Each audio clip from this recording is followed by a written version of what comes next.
There has been some confusion in identifying two species of succulents, Graptoveria titubans variegated and Graptopetalum SSP Bernalense variegated.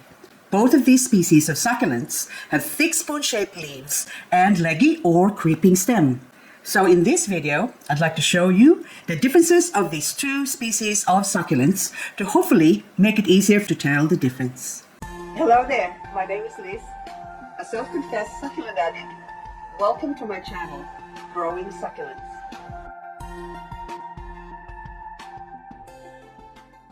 Before we get to the variegated forms of these plants, I would first like to show you the differences in the non-variegated forms.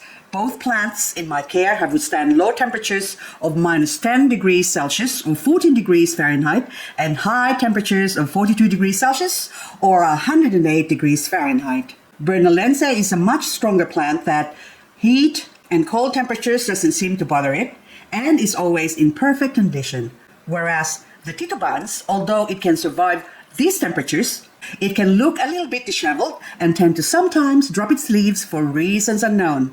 They also have the same watering requirements, that is to let the soil dry between watering.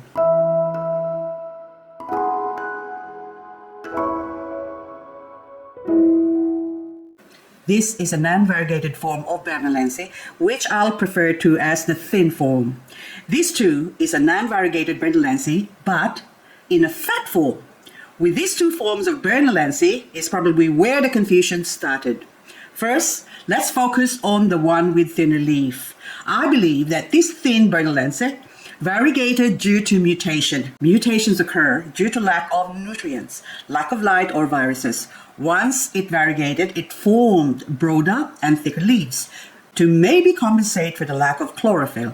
Chlorophyll is the green pigment in plants, which is a vital component of photosynthesis, the process that converts light into energy. If they can't absorb light, basically they starve and die. The greener a plant, the more it can feed and live. The more color it has, although it looks prettier, the weaker the plant becomes because it's in a constant diet, especially if it has more yellow variegation. While growing in its variegated form, it also grew some non-variegated forms, which is now this fat form of Bernalense. So let's do a recap. Thinner leaf Bernalense, variegated. In its variegated form, it got fat and formed thicker leaves. While happily growing as a variegated form, it also grew some non-variegated fat form, mostly when propagated from leaves, resulted in this fat form of non-variegated Bernalense. This non-variegated Bernalense can also look variegated. Confusion over the non-variegated form of Bernalense and titubans is where I believe the confusion started. There are a lot of sellers online selling this plant as titubans variegated.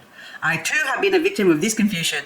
When I bought my first titubans variegated, it also looked like the Bernalense variegated. So I went and bought more titubans variegated that looked like this.